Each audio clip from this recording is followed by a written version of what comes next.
Assalamualaikum warahmatullahi wabarakatuh. Salam sejahtera untuk kita semuanya. Sebelumnya yang saya hormati Bapak Vicky Fendi selaku dosen pengampu mata kuliah Sistem Akuntansi. Di sini kami dari kelompok 1 akan mempresentasikan materi pada bab 11 dan 12. Tapi sebelum itu izinkan kami untuk memperkenalkan diri terlebih dahulu. Saya Lasma Dwi Kasari dengan NPM akhir 083. Perkenalkan, nama saya Olivia Pratimana Gabriela Sidabutar dengan NPM akhir 140. Saya Natasha Silvi, NPM 164.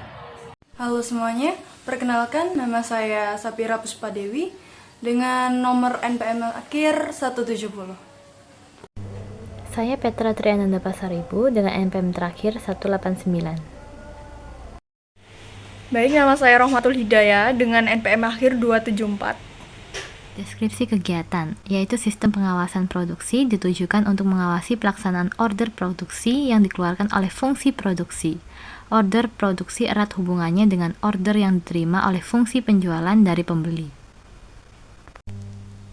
Selanjutnya ada dokumen yang digunakan. Pertama ada surat order produksi, yaitu surat perintah yang dikeluarkan oleh Departemen Produksi yang ditujukan kepada bagian-bagian yang terkait dengan proses pengolahan produk untuk memproduksi sejumlah produk dengan spesifikasi, cara produksi, fasilitas produksi, dan jangka waktu seperti yang tercantum dalam surat order produksi tersebut. Kedua ada daftar kebutuhan bahan. Dokumen ini merupakan daftar jenis dan kuantitas bahan baku yang diperlukan untuk memproduksi produk seperti yang tercantum dalam surat order produksi. Ketiga, ada daftar kegiatan produksi. Dokumen ini merupakan daftar urutan jenis kegiatan dan fasilitas mesin yang diperlukan untuk memproduksi produk seperti yang tercantum dalam surat order produksi. Keempat, ada bukti permintaan dan pengeluaran barang gudang. Dokumen ini merupakan formulir yang digunakan oleh fungsi produksi untuk meminta bahan baku dan bahan penolong untuk memproduksi produk yang tercantum dalam surat order produksi. Yang kelima ada bukti pengembalian barang gudang. Dokumen ini merupakan formulir yang digunakan oleh fungsi produksi untuk mengembalikan bahan baku dan bahan penolong ke fungsi gudang. Yang keenam ada kartu jam kerja. Dokumen ini digunakan untuk mencatat jam kerja tenaga kerja langsung yang dikonsumsi untuk memproduksi produk yang tercantum dalam surat order produksi. Dan yang terakhir ada laporan produk selesai. Laporan produk selesai dibuat oleh fungsi produksi untuk memberitahukan selesainya produksi pesanan tertentu kepada fungsi perencanaan dan pengawasan produksi, fungsi gudang, fungsi penjualan, fungsi akuntansi persediaan, dan fungsi akuntansi biaya. Baik, di sini saya akan menjelaskan tentang fungsi terkait dalam sistem akuntansi biaya. Yaitu yang pertama ada fungsi penjualan, di mana fungsi penjualan ini tuh mengajukan permintaan barang untuk kegiatan promosi atau distribusi. Lalu yang kedua ada fungsi produksi, di mana fungsi produksi ini tuh bertugas untuk meminta bahan baku untuk proses produksi dan juga menggunakan bahan sesuai dengan kebutuhan lini produksi. Lalu yang ketiga ada fungsi perencanaan dan pengawasan. Nah, fungsi perencanaan dan pengawasan produksi ini bertugas untuk menyusun rencana kebutuhan bahan baku dan juga mengawasi penggunaan bahan dan menilai efisiensi produksi dan biaya. Lalu yang keempat ada fungsi gudang, di mana fungsi ini itu menerima permintaan melalui BPPBG dan juga menyerahkan barang ke pemakai dan mencatat pengeluaran barang ke dalam kartu gudang. Lalu yang kelima ada fungsi akuntansi biaya, di mana fungsi ini itu mencatat mutasi semua jenis persediaan dan juga mencatat biaya produksi langsung, yaitu ada bahan baku dan tenaga kerja langsung, dan juga mencatat biaya tidak langsung atau overhead pabrik, dan mencatat biaya non-produksi, yaitu admin dan juga pemasaran. Dan juga ia itu menyusun kartu biaya, jurnal pemakaian bahan baku, dan jurnal umum, dan melakukan posting ke buku besar atas seluruh transaksi biaya. Lalu next ada penjelasan unsur pengendalian internal organisasi. Nah, dalam hal ini tuh fungsi-fungsi itu harus dipisah. Yang pertama ada fungsi pencatatan biaya harus terpisah dari fungsi produksi. Nah, produksi sendiri itu bertugas menggunakan sumber daya, bahan baku, tenaga kerja, mesin, dan juga lain-lain untuk menghasilkan suatu produk. Nah, jika tidak dipisah itu fungsi produksi bisa memanipulasi pencatatan untuk menutupi pemborosan. Lalu next ada fungsi pencatatan biaya itu harus terpisah dari fungsi yang menganggarkan biaya. Nah, anggaran sendiri itu menyediakan batasan biaya yang menjadi tolak ukur efisiensi. Nah, pencatatan itu realisasi dilakukan oleh pihak yang berbeda dari penganggaran untuk menjamin data itu aktual dan tidak bias. Nah, tujuannya yaitu informasi realisasi itu dapat digunakan untuk mengevaluasi pelaksanaan anggaran secara objektif dan juga akurat. Lalu next ada fungsi gudang itu harus terpisah dari fungsi produksi, di mana fungsi gudang sendiri itu bertugas menyimpan bahan baku, bahan penolong, dan juga suku cadang. Tujuan dari pemisahannya yaitu menjaga keamanan dan kontrol persediaan, menjamin kelancaran proses produksi, dan juga mencegah penyalahgunaan bahan oleh pihak produksi. Lalu next ada fungsi gudang harus terpisah dari fungsi akuntansi. Nah, fungsi akuntansi ini mencatat fisik dan nilai rupiah di kartu persediaan. Nah, tujuannya yaitu meningkatkan akurasi dan keandalan pencatatan persediaan dan juga mencegah penyelewengan oleh pihak yang mengelola dan mencatat persediaan secara bersamaan. Selanjutnya, saya akan menjelaskan mengenai jaringan prosedur yang membentuk sistem pengawasan produksi dan sistem akuntansi biaya dalam perusahaan manufaktur.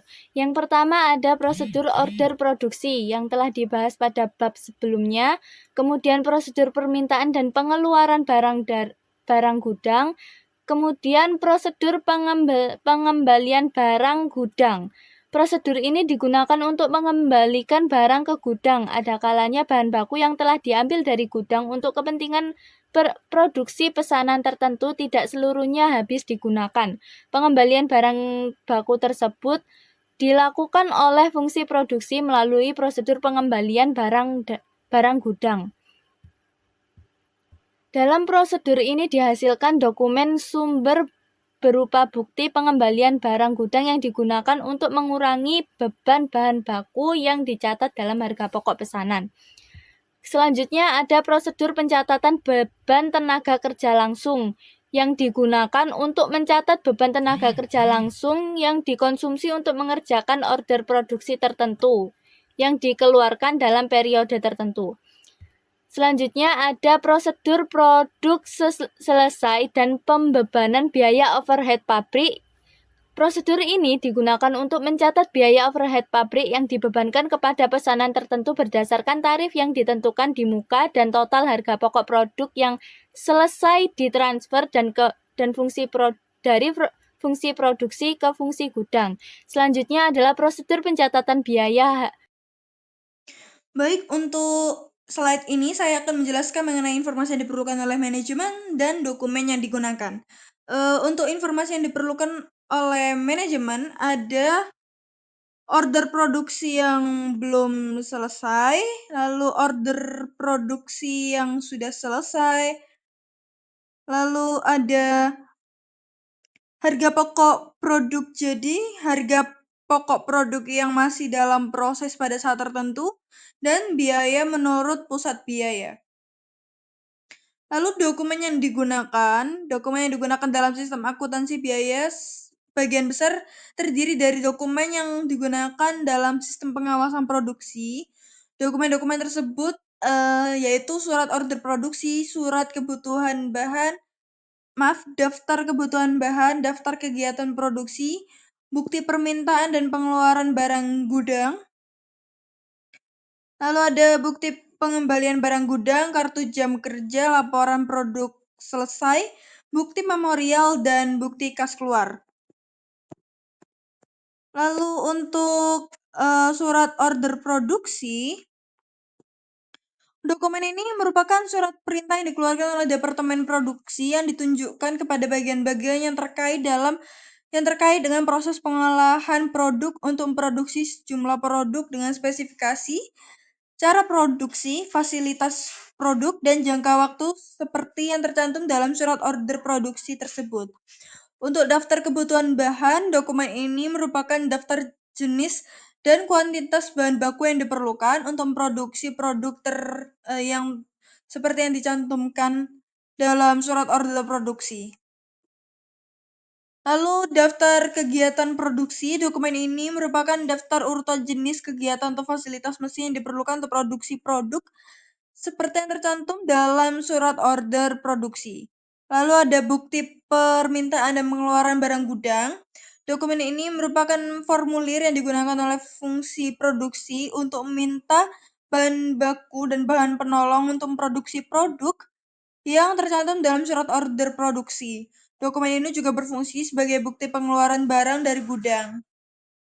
Lalu ada bukti pengembalian barang gudang.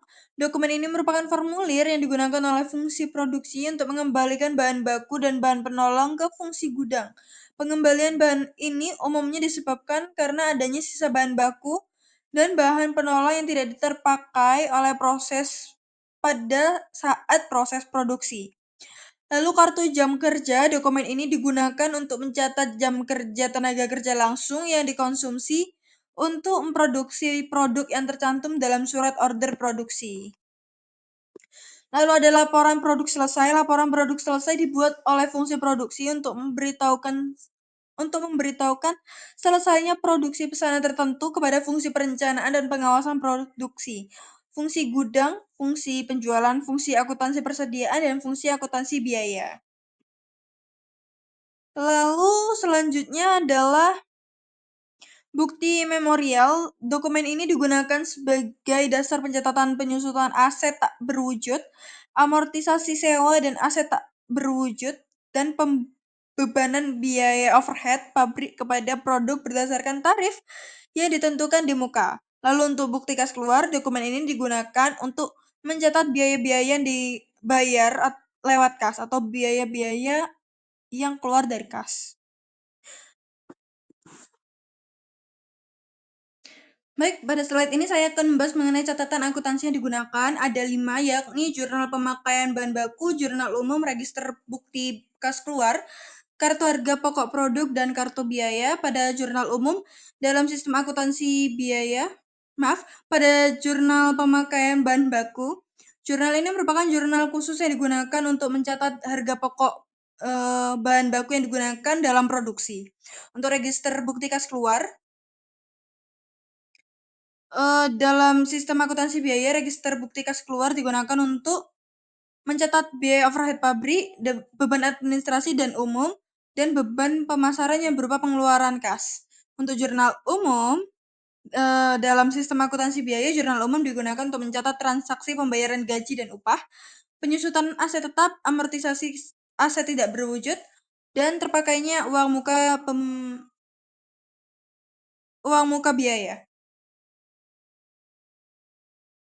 Kartu harga pokok produk. Catatan ini merupakan buku pembentuk yang merinci biaya produksi, biaya bahan baku, biaya tenaga kerja langsung, dan biaya overhead pabrik yang dikeluarkan untuk pesanan tertentu. Kartu harga pokok produk merupakan rincian akun kontrol barang dan dalam proses buku besar. Lalu ada kartu biaya. Catatan ini merupakan buku pembantu yang merinci beban overhead pabrik, beban administrasi dan umum, dan beban pemasaran. Yang selanjutnya mengenai sistem akuntansi biaya. Jadi, di dalam perusahaan manufaktur, sistem akuntansi biaya merupakan jaringan prosedur untuk mengumpulkan dan juga menyajikan biaya produksi, beban pemasaran, dan juga beban administrasi dan umum. Faktor-faktor yang mempengaruhi perancangan sistem akuntansi biaya dalam suatu perusahaan, yang pertama itu melalui metode costing yang digunakan. Bisa menggunakan metode full costing maupun variable costing. Yang kedua, faktor yang mempengaruhinya yaitu sistem akuntansi biaya yang digunakan. Baik itu berupa sistem akuntansi biaya standar maupun sistem akuntansi biaya historis. Dan faktor yang ketiga yaitu proses produksi yang digunakan. Baik proses produksi berdasarkan pesanan maupun proses produksi berdasarkan proses. Lalu untuk sistem otorisasi dan prosedur pencatatannya terdapat 5 tahapan. Yang pertama yaitu surat order produksi diotorisasi oleh kepala fungsi produksi. Lalu bukti permintaan dan pengeluaran barang gudang diotorisasi oleh kepala fungsi produksi yang bersangkutan. Lalu yang ketiga adalah bukti kas keluar diotorisasi oleh fungsi akuntansi keuangan. Yang keempat adalah daftar kebutuhan bahan dan daftar kegiatan produksi dibuat oleh fungsi perencanaan dan pengawasan produksi dan diotorisasi oleh kepala fungsi produksi. Lalu yang terakhir adalah kartu jam kerja diotorisasi oleh kepala fungsi produksi yang bersangkutan. Untuk praktik sehat di sini, yaitu yang pertama adalah dokumen seperti surat order produksi dan bukti lainnya harus bernomor urut tercetak agar bisa dipertanggungjawabkan. Lalu yang kedua yaitu rekonsiliasi berkala antara kartu biaya dan akun kontrol dilakukan untuk menjamin keakuratan pencatatan. Lalu yang ketiga, semua data biaya diverifikasi lewat perbandingan antara dokumen sumber, jurnal, dan buku besar. Lalu yang terdapat pada tabel di bawah ini adalah tabel menunjukkan keterkaitan antara buku pembantu, akun kontrol, dan dokumen sumber.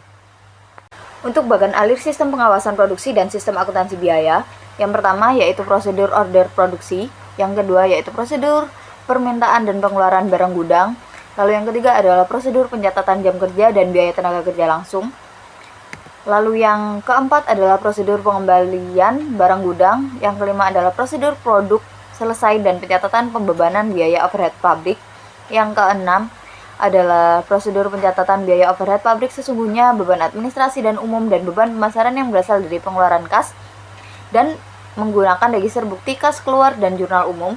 Lalu yang ketujuh adalah prosedur pencatatan biaya produksi pabrik sesungguhnya, beban administrasi dan umum, dan beban pemasaran yang berasal dari pengeluaran kas dan menggunakan register bukti kas keluar. Dan yang terakhir adalah prosedur pencatatan biaya overhead pabrik sesungguhnya, beban administrasi umum, dan beban pemasaran yang berasal dari penyusutan, amortisasi, depresiasi, dan terpakainya yang muka biaya.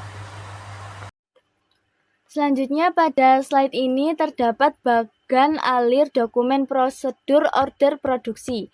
Pada bagan alir atau flowchart ini dapat dilihat bahwa prosedur order produksi melibatkan 3 bagian. Yang pertama ada bagian order penjualan, bagian perencanaan dan pengawasan produksi, serta bagian produksi. Dalam flowchart ini juga dapat dilihat dokumen-dokumen yang dihasilkan dari sistem dari prosedur ini. Dokumen-dokumen yang dibutuhkan dari prosedur ini, yang pertama ada order dari pembeli, dokumen order dari pembeli yang telah dilengkapi, kemudian DKP yaitu daftar kebutuhan bahan, DKB daftar kegiatan produksi, kemudian terakhir ada surat order produksi yang dikirim pada bagian produksi untuk melaksanakan produksi tersebut sesuai dengan surat order produksi yang telah dibuat sebelumnya. Baik, di sini saya akan menjelaskan tentang bagan alir dokumen prosedur permintaan dan pengeluaran barang gudang, di mana di sini terdapat bagan alir di gambar pertama yaitu tentang prosedur order produksi. Nah, pada bagian ini tuh bagian order penjualan itu menerima order dari pembeli, lalu setelah melengkapi informasi, order itu dikirim ke bagian perencanaan dan pengawasan produksi. Setelahnya bagian ini membuat surat order produksi serta daftar kebutuhan bahan dan kegiatan produksi. Lalu surat order dan daftar kebutuhan itu dikirim ke bagian produksi. Nah, produksi dilakukan sesuai dengan surat order. Nah, dokumen ini tuh menjadi dasar bagi proses lain seperti permintaan bahan ke gudang dan juga pencatatan jam kerja langsung. Next, ada gambar yang kedua yaitu tentang prosedur permintaan dan pengeluaran barang gudang, di mana pada gambar ini tuh bagian produksi membuat bukti permintaan dan pengeluaran barang gudang atau BPPBG. Nah, dokumen ini tuh dikirim ke bagian gudang yang akan menyerahkan barang sesuai dengan permintaan dan juga mencatat kuantitas barang yang dikeluarkan ke dalam kartu gudang. Nah, lalu bagian kartu persediaan itu mengisi harga pokok pada BPPBG dan mencatatnya ke kartu persediaan. Lalu, bagian kartu biaya mencatat ke kartu harga pokok produk sesuai dengan dokumen BPPBG. Lalu, bagian jurnal itu mencatat ke jurnal pemakaian bahan baku. Nah, jurnal yang dibuat itu bagian jurnal untuk mencatat pemakaian bahan baku yaitu barang dalam proses persediaan bahan baku di debit dan kredit untuk akun persediaan bahan baku. Baik, pada slide ini saya akan menjelaskan mengenai prosedur pengembalian barang gudang sesuai dengan flowchart yang telah saya sisipkan di PPT. Yang pertama adalah bagian produksi, dimulai dengan proses dimulai dari bagian produksi. Lalu bagian produksi membuat bukti pengembalian barang gudang atau BPKG sebanyak tiga rangkap. Lalu BPKG rangkap pertama beserta barang yang dikembalikan diserahkan ke gudang. BPKG rangkap kedua disimpan sebagai arsip bagian produksi, dan BPKG rangkap ketiga dikirimkan ke bagian kartu biaya. Lalu yang kedua adalah bagian gudang. Bagian gudang menerima BPKG rangkap pertama beserta barang yang dikembalikan dari bagian produksi. Petugas gudang memeriksa kesesuaian antara barang fisik dengan informasi yang tertera pada BPKG. Lalu setelah pemeriksaan dan barang diterima, petugas gudang menandatangani BPKG rangkap pertama sebagai bukti penerimaan. Lalu BPKG rangkap pertama yang sudah ditandatangani kemudian diarsipkan ke bagian gudang. Lalu berdasarkan BPKG, bagian gudang mencatat transaksi pengembalian barang ke dalam kartu gudang, mengurangi jumlah persediaan barang yang bersangkutan. Lalu bagian ketiga adalah bagian kartu persediaan, di mana bagian kartu persediaan menerima salinan BPKG rangkap pertama dari bagian gudang. Lalu berdasarkan BPKG, bagian kartu persediaan pencatatan transaksi pengembalian barang ke dalam kartu persediaan yang berfungsi untuk mencatat mutasi atau keluar masuk setiap jenis persediaan secara terperinci. Lalu 4, pada bagian kartu biaya menerima BPKB rangkap ketiga dari bagian produksi. Berdasarkan BPKG, bagian kartu biaya mencatat nilai produk yang dikembalikan ke dalam kartu harga pokok produk. Pengembalian ini akan mengurangi biaya bahan baku yang sebelumnya dibebankan pada produk yang bersangkutan. Lalu bagian kelima adalah bagian jurnal, di mana bagian jurnal menerima BPKG rangkap pertama dari bagian gudang dan kartu persediaan dari bagian kartu persediaan. Kemudian berdasarkan dokumen-dokumen yang telah diterima tersebut, bagian jurnal membuat jurnal umum untuk mencatat transaksi pengembalian barang ke gudang secara akuntansi. Jurnal ini akan mendebit akun persediaan dan kredit akun biaya bahan baku atau akun terkait lainnya. Lalu, proses pengembalian barang ke gudang selesai setelah dicatat dalam jurnal umum. Selanjutnya ada bagian alir dokumen prosedur pencatatan biaya overhead pabrik sesungguhnya, beban administrasi dan umum, dan beban pemasaran. Biaya overhead pabrik yang sesungguhnya, beban administrasi dan umum, dan beban pemasaran terjadi melalui berbagai transaksi, yaitu transaksi pengeluaran kas, transaksi pemakaian barang gudang, transaksi penyusutan dan depresi aset tetap berwujud, amortisasi aset tak berwujud, dan transaksi terpakainya uang muka biaya. Berikut ini diuraikan prosedur pencatatan berbagai biaya yang dibagi menjadi 4 golongan berikut ini. Yang pertama ada prosedur pencatatan biaya overhead pabrik sesungguhnya, beban administrasi dan umum, dan beban pemasaran yang berasal dari pemakaian barang gudang. Yang kedua ada prosedur pencatatan biaya overhead pabrik sesungguhnya, beban administrasi dan umum, dan beban pemasaran yang berasal dari pengeluaran kas dan yang menggunakan register kas keluar dan jurnal umum. Yang ketiga ada prosedur pencatatan beban overhead pabrik sesungguhnya, beban administrasi dan umum, dan beban pemasaran yang berasal dari pengeluaran kas dan yang menggunakan register bukti kas keluar. Dan yang terakhir ada prosedur pencatatan biaya overhead pabrik sesungguhnya, beban administrasi dan umum, dan beban pemasaran yang berasal dari penyusutan, amortisasi, depresi, dan terpakainya uang muka biaya. Baik, di sini saya akan menjelaskan tentang bagian alir dokumen prosedur pencatatan beban overhead pabrik sesungguhnya, beban administrasi dan umum, dan beban pemasaran yang berasal dari pemakaian barang gudang. Nah, di sini terdapat bagian alirnya, yaitu tentang prosedur pencatatan biaya overhead pabrik sebenarnya, beban administrasi umum, serta beban pemasaran dan pemakaian barang gudang. Pertama ada bagian gudang, di mana pada bagian gudang ini ia menerima BPPBG, yaitu bukti permintaan dan pengeluaran barang gudang dari pemakai. Lalu barang diserahkan ke pemakai bersama dokumen BPPBG. Lalu kartu gudang itu diperbarui untuk mencatat pengeluaran barang. Lalu yang kedua ada bagian kartu persediaan. Nah, pada bagian ini tuh mereka mengisi harga pokok pada BPPBG, lalu mencatat pengeluaran barang ke kartu persediaan. Lalu ada bagian kartu biaya, di mana bagian kartu biaya ini menerima BPPBG dan mencatatnya di kartu biaya. Nah, ini tuh digunakan untuk mengalokasikan ke akun biaya overhead pabrik, beban administrasi atau pemasaran.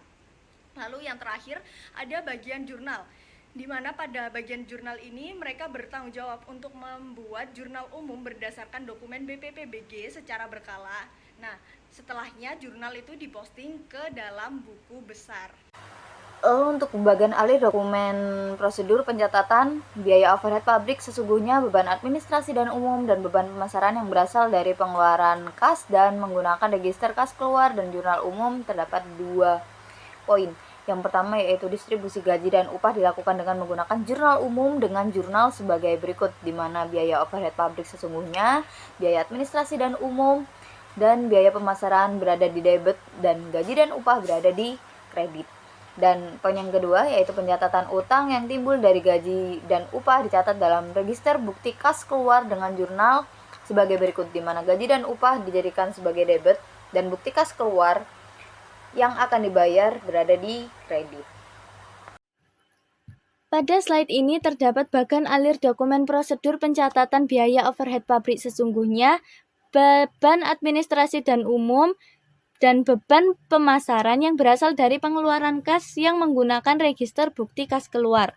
Pada bagan alir atau flowchart ini dimulai pada bagian utang yang membuat dokumen pendukung dan bukti kas keluar, kemudian dicatat pada register bukti kas keluar yang secara periodik register bukti kas keluar ini diposting ke buku besar.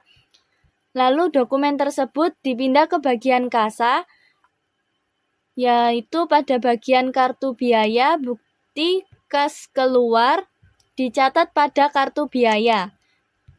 Lalu pada bagian jurnal, register bukti kas keluar tersebut secara periodik diposting ke buku besar. Baik, dengan demikian berakhir sudah presentasi dari kelompok kami. Jika ada kesalahan kata mohon dimaklumi. Wassalamualaikum warahmatullahi wabarakatuh.